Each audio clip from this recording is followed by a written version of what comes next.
Doctor, मुझे ना बहुत ज़्यादा उल्टी रही है और ये मेरी प्रेगनेंसी का दूसरा महीना चल रहा है। मुझे उल्टी इतनी ज़्यादा हो रही है कि मेरा पानी तक नहीं पच रहा है और साथ साथ मुझे चक्कर, कमजोरी जैसा लग रहा है। बेटा, इस कंडीशन को हम हाइपरेमेसिस ग्रेविडम कहते हैं। इसमें पेशेंट को इतनी ज़्यादा उल्टी होती है कि वो पानी तक नहीं पचा पाती है, कुछ खाने की इच्छा नहीं होती है, भूख नहीं लगती है और इसके साथ साथ इतनी ज़्यादा वॉमिटिंग करने की वजह से पेशेंट बहुत सुस्त हो जाता है, कमज़ोरी, थकान सी महसूस होती है।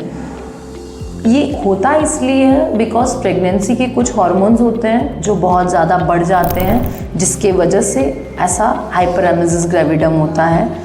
ज़्यादातर देखा जाता है कि जिनका पहला बच्चा होता है उनमें ये प्रॉब्लम ज़्यादा होती है, या फिर जुड़वा बच्चा होता है, ट्विन प्रेगनेंसी, उसमें भी ये प्रॉब्लम ज़्यादा होती है।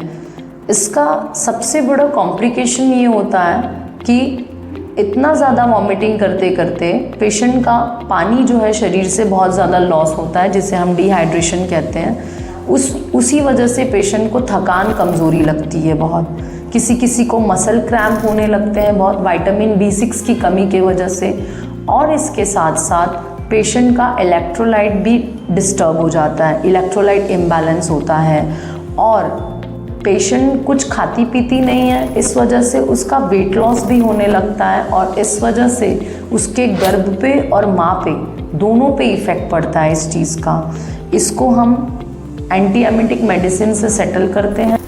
ये जो एंटी एमिटिक मेडिसिन है, अगर आपको इससे आराम नहीं मिला तो बेटा आपको एडमिट करना पड़ सकता है और इंजेक्शन के माध्यम से उल्टी कंट्रोल करने की दवाइयाँ देनी पड़ सकती है। इसके साथ साथ मैं आपको कुछ टिप्स बताऊंगी जो आपको मॉर्निंग सिकनेस और हाइपरेमेसिस ग्रेविडम दोनों में काफ़ी हेल्पफुल होंगे।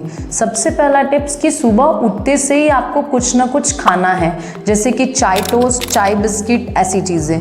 बहुत ज़्यादा पानी एक साथ पीना नहीं है। खाना भी आपको एक साथ बहुत ज़्यादा नहीं खाना है। अपने मील को आपको ब्रेक करना है, थोड़ी थोड़ी मात्रा में थोड़ा थोड़ा खाते रहना। आपको कुछ ना कुछ हर 2 घंटे पे आपको कुछ ना कुछ लेना है।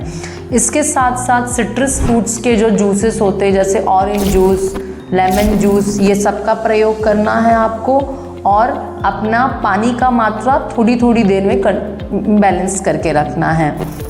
वॉमिटिंग होना प्रेगनेंसी में एक नॉर्मल बात है, बट अगर बहुत ज़्यादा वॉमिटिंग हो, जिसको हम हाइपरेमेसिस कहते हैं, तब आपको डॉक्टर को कंसल्ट करने की ज़रूरत है। तो अगर आपको हाइपरेमेसिस जैसे सिम्टम्स है कि आपको पानी तक नहीं पच रहा है, तो आपको अपने नियर बाय गायनेक को कंसल्ट करने की ज़रूरत है। Thank you.